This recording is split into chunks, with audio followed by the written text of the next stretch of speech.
एक international level की लेखिका ने ईरान पर मोदी सरकार के स्टैंड पर आंख खोलने वाली बात कह दी।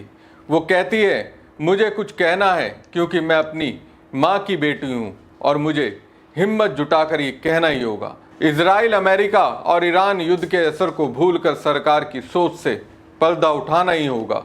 ये लेखिका भारत की रहने वाली अरुंधति रॉय है, जिन्होंने ईरान पर अमेरिका इजराइल हमले को लेकर कई अहम बातें सामने रखी। साथ ही मौजूदा समय में जारी पूरे पश्चिम एशिया संघर्ष के दौरान मोदी सरकार की चुप्पी पर भी सवाल उठाए। रीढ़हीन और डरपोक सरकार कहकर पूरी तरह से वो भड़क गई। नमस्कार दोस्तों, मैं हूं प्रवीण सानी। दोस्तों, अमेरिका इजराइल ने ईरान पर भीषण हमला किया। ईरान के सर्वोच्च नेता खामनेई को टारगेट बनाकर मार दिया गया, लेकिन इस पर अब तक मोदी सरकार की ओर से कोई आधिकारिक प्रतिक्रिया नहीं दी गई। सरकार के इस रुख पर मशहूर लेखिका अरुंधति रॉय बता रही हैं कि हमारी सरकार ने क्या गलती की। अरुंधति रॉय कहती हैं, मुझे पता है कि हम आज यहाँ Mother Mary comes to me के बारे में बात करने के लिए इकट्ठे हुए हैं, लेकिन उन खूबसूरत शहरों तेहरान, इस्फहान और बेरूत की बात किए बिना हम दिन का समापन कैसे कर सकते हैं, जो आज आग की लपटों में घिरे हैं। मदर मैरी की स्पष्टवादिता और बेबाकी के अनुरूप मैं इस मंच का उपयोग अमेरिका और इजराइल द्वारा ईरान पर किए गए अकारण और अवैध हमले के बारे में कुछ कहना चाहूँगी। ये निश्चित रूप से गाजा में अमेरिकी इजराइल की नरसंहार की कंटिन्यूटी है। ये वही पुराने नरसंहार करने वाले हैं, अपनी पुरानी रणनीति अपना रहे हैं। महिलाओं और बच्चों की हत्या करना, अस्पतालों पर बमबारी करना, शहरों पर अंधाधुंध बमबारी करना और फिर खुद को पीड़ित दिखाना। इसके बाद आगे अरुंधति राय कहती हैं, लेकिन ईरान गांजा नहीं है। इस नए युद्ध का दायरा पूरी दुनिया को अपनी चपेट में ले सकता है।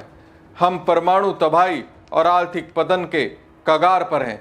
जिस देश ने हिरोशिमा और नागासाकी पर बमबारी की, वही दुनिया के सबसे प्राचीन सभ्यताओं में से एक पर बमबारी करने की तैयारी कर रहा है। इस विषय पर विस्तार से चर्चा करने के और भी अवसर आएंगे, इसलिए अभी मैं बस इतना कहना चाहती हूँ कि मैं ईरान के साथ खड़ी हूँ पूरी तरह से।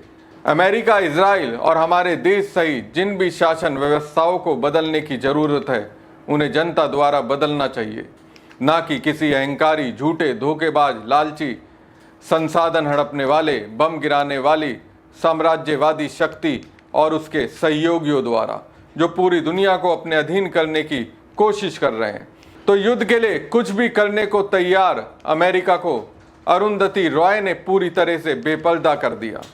अब वो अपनी सरकार के स्टैंड पर सवाल उठाते हुए कहती हैं, ईरान उनका डटकर सामना कर रहा है, जबकि भारत डर के मारे कांप रहा है। मुझे शर्म आती है कि हमारी सरकार कितनी कायर और रीढ़ विहीन रही है। बहुत पहले हम बेहद गरीब लोगों का एक गरीब देश थे, लेकिन हमें गर्व था, हमें गरिमा प्राप्त थी। आज हम एक समृद्ध देश हैं, लेकिन यहाँ बेहद गरीब और बेरोजगार लोग रहते हैं, जिन्हें असली भोजन की बजाय नफरत, जहर और झूठ का भोजन दिया जाता है। हमने अपना गौरव खो दिया है, हमने अपनी गरिमा खो दी है, हमने अपना साहस खो दिया है, सिवाय हमारी फिल्मों के। अरुंधति राय ने भारत सरकार को भी आड़े हाथों लिया। उन्होंने मौजूदा सरकार पर ऐतिहासिक गरिमा और स्वतंत्रता को त्याग कर संयुक्त राज्य अमेरिका के प्रति कायरतापूर्ण सम्मान दिखाने का आरोप लगाया। यही नहीं, अरुंधति रॉय ने इजराइल का जिक्र कर मोदी के साहस पर सवाल उठा दिया। उन्होंने कहा, हम किस तरह के लोग हैं जिनकी चुनी हुई सरकार अमेरिका द्वारा दूसरे देशों के राष्ट्रीय अध्यक्षों के अपहरण और हत्याओं की निंदा करने के लिए खड़े नहीं हो सकते। क्या हम चाहेंगे कि हमारे साथ भी ऐसा ही हो? हमारे प्रधानमंत्री का ईरान पर हमले से कुछ ही दिन पहले इजराइल की यात्रा करना और नेतन्याहू को गले लगाना, इसका क्या मतलब है? हमारी सरकार का अमेरिका के साथ एक ऐसा व्यापार समझौता करना जो हमारे किसानों और कपड़ा उद्योग को पूरी तरह से बर्बाद कर देता है। और ये सब अमेरिकी सुप्रीम कोर्ट द्वारा ट्रंप के टैरिफ को अवैध घोषित किए जाने के कुछ दिन पहले हुआ। इसका क्या मतलब है? अब हमें रूस से तेल खरीदने की अनुमति दी जा रही है, इसका क्या मतलब है? हमें और किस चीज़ के लिए अनुमति चाहिए?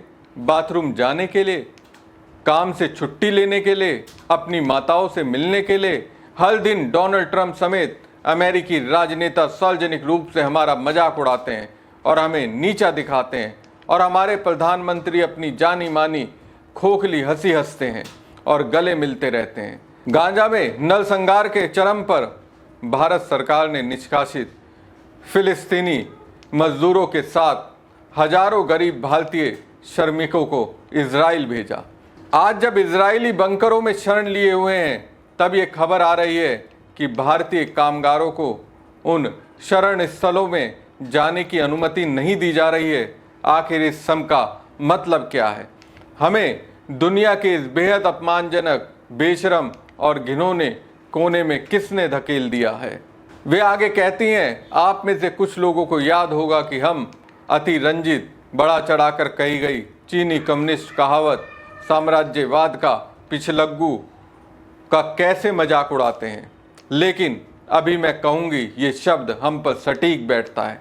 सिवाय उन विकृत विषैली फिल्मों के जिसमें हमारे हीरो एक के बाद एक काल्पनिक युद्ध जीतते हुए मूर्ख और अत्यधिक ताकतवर बनकर घूमते हैं, अपनी बेवजह की हिंसा और दिमाग की गंदगी से हमारी अधूरी रक्त पिपासा को और भड़काते हैं। पूरी चर्चा के दौरान ये संकेत मिलते रहे कि आखिर में कुछ ऐसा होगा जिसका इंतजार करना सार्थक होगा, और ऐसे में जब अरुंधति रॉय ने अपना अंतिम बयान दिया, जिसमें उन्होंने ईरान के साथ दृढ़ता से खड़े होकर मोदी सरकार की निंदा की, जो किसी वजह से ऐसा करने में असमर्थ हैं, वो दर्शक के रूप में तालियां बजाकर एकजुटता जाहिर करते हैं। तालियों की गड़गड़ाहट पर प्रतिक्रिया देते हुए अरुंधति रॉय ने मुस्कुराते हुए हाथ में विक्ट्री साइन दिखाते हुए कहा, दिल्ली में हम हमेशा पलट कर लड़ते हैं। तभी तो वो कह रही हैं, अमेरिका, इजराइल और भारत सहित किसी भी देश की सरकार का परिवर्तन लोकतांत्रिक तरीके से अब होना चाहिए, ताकि नफरत का जहर और ना फैले। आपको हमारी खबर कैसी लगी कमेंट बॉक्स में कमेंट करके जरूर बताएं। साथ ही पेज को ज़्यादा से ज़्यादा लाइक और शेयर कीजिएगा। धन्यवाद।